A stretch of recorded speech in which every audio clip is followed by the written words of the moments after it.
কখনো প্রদীপ জ্বালাতে গিয়ে আপনার হাত পুড়ে গেছে? একবার মনে করে দেখুন সেই অনুভূতি। এক্ষুনি মনের মধ্যে যন্ত্রণার এক অনুভূতি বয়ে যাবে। কখনো হাঁটতে হাঁটতে পায়ে কাঁটা ফুটে গেছে? মনে করুন, এক্ষুনি মনের মধ্যে যন্ত্রণার এক অনুভূতি বয়ে যাবে। এরকম কেন হয়ে থাকে? কষ্ট তো শুধু তখন হয়েছিল, কিন্তু যদি আজ মনে করেন তাহলে সেই যন্ত্রণা আপনার মনে মাথায় থেকেই যায়। এরকম কেন হয়ে থাকে যে জীবনে যখনই আমরা যন্ত্রণার অনুভব করি, তারপর আমরা সেই যন্ত্রণা নিজের সাথে বহন করে নিয়ে চলি? কারণ হলো একটাই, চিন্তা।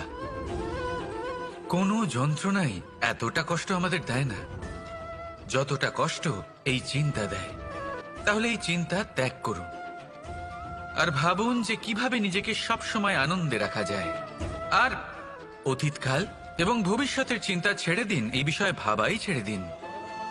শুধুমাত্র এটা ভেবে নিন যে আজ আমায় নিজেকে আনন্দে রাখতে হবে, যে করেই হোক। এটা করা শুরু করে দিন।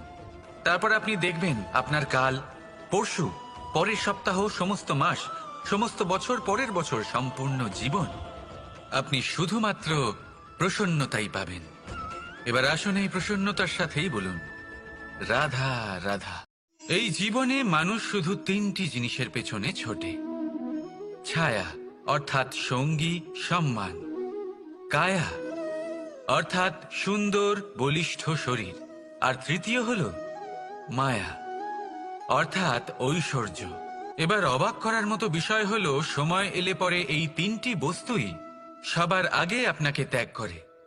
অন্ধকারে ছায়া আপনাকে ত্যাগ করে, বার্ধক্যে কায়া আপনাকে ত্যাগ করে, আর অন্তিম সময়ে মায়াও আপনাকে ত্যাগ করে। এগুলো কিছুই কাজে আসে না যার পেছনে আপনি সারা জীবন দৌড়েই যাচ্ছিলেন।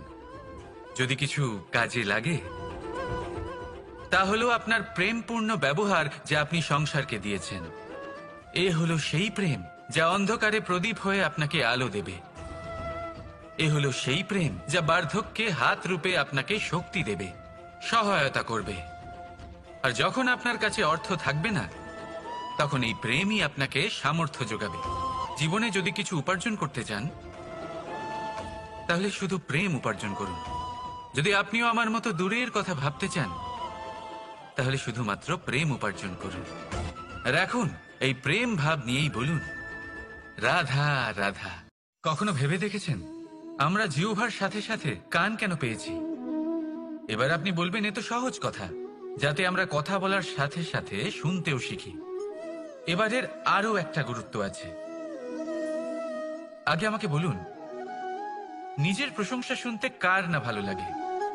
সবারই ভালো লাগে। এটাই হলো মূল কথা।